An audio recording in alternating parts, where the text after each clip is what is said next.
Hi YouTube, this is the first part of tearing this 6.2 diesel down for repair. We'll just call this intake removal. So the batteries were disconnected, the coolant was drained, and that fuel filter housing on the firewall was removed. 3 bolts, 3 connectors, 2 fuel lines. And I took some notes on this as I tore it down that I'm going to go over in a minute. The first thing I want to show is the orientation of these brackets. These go on top of the intake. These go underneath the fuel lines, but on top of the intake. So you have to slide them out from under to pull the intake. So you could see from inside out, this one is pointing forward.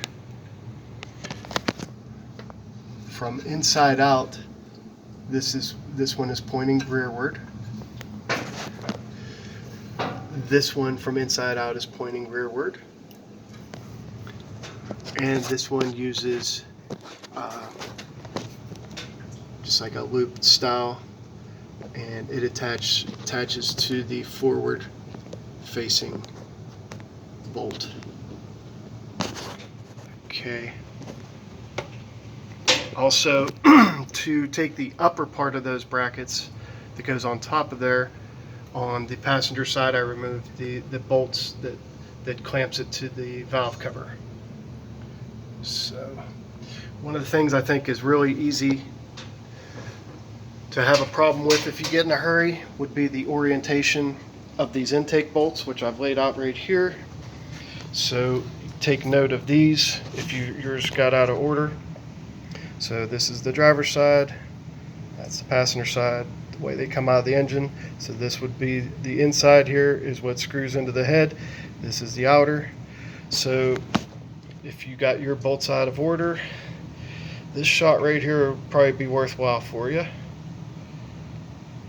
So I'm going to go over the notes that I took as I took this apart also.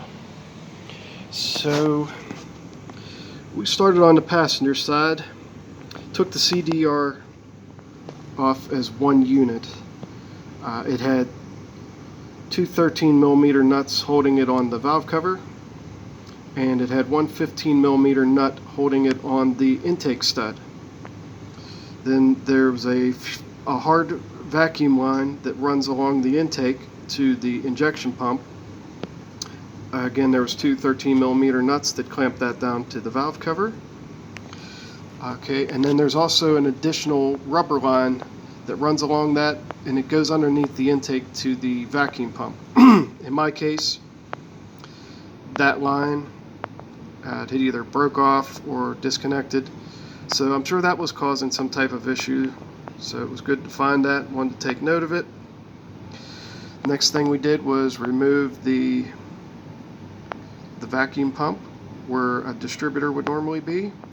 I marked the orientation of the housing. I don't know that that matters, but we're putting it back in the way it come out. That was a 15mm hold down. Next, there's 2 upper fuel line hold downs there. And the note says, move this out of the way. On the passenger side, passenger rear intake stud nut, that held a battery cable, a black wire with a loop on the end of it that went into the wiring harness, and then your braided ground strap.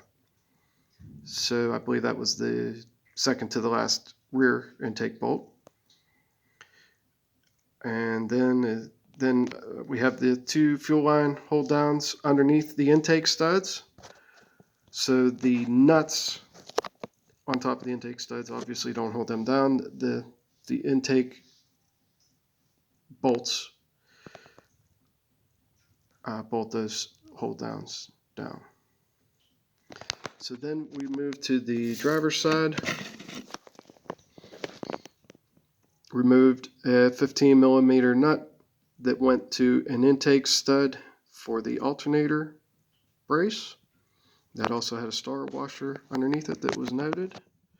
So then we have one hold down from the rear fuel lines on number 5 and 7, so that'd be rear on the driver's side. So it's a hold down under the intake bolts. So again, the intake bolts go on top of these as they bolt the intake down. And then we have the passenger fuel line hold down bolts for the valve cover for the fuel lines that were on the passenger side of the valve cover. So I thought that these were some worthwhile notes rather than thrashing into it and mixing all this up and not knowing what's what. I'm going to take my time. I'm not out to set the world on fire doing this. I just don't want it to become a headache putting back together. So this stuff will be bagged and tagged the way that it's listed on this sheet of paper. And we'll go to the next step here, whatever that may be.